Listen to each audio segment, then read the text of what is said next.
Sosok oknum TNI picu tabrakan beruntun di Tol MBZ, diinterogasi Kodam Jaya.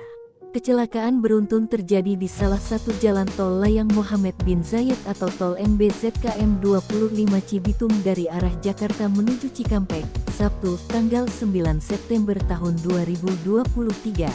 Hal tersebut diketahui lantaran adanya informasi mengenai kecelakaan ini tersebar di media sosial. Video tersebut diunggah oleh akun Twitter @bukanitutapi, terdapat sejumlah mobil menepi. Dalam unggahan itu tampak salah satu mobil berwarna merah yang mengalami kerusakan pada sisi belakang kanan.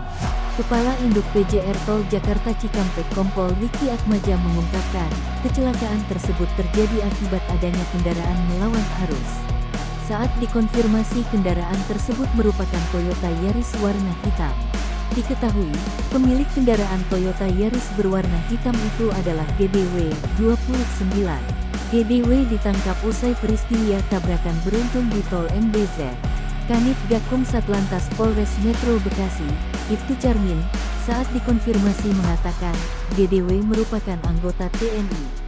Namun, Charmin mengaku tidak mengetahui asal satuan anggota TNI itu. Ia mengatakan, saat ini, GDW telah diserahkan ke Kodam Jaya berikut kendaraan yang digunakan saat kecelakaan. Kini kasus tersebut dilimpahkan ke Satuan Lalu Lintas Polres Metro Bekasi.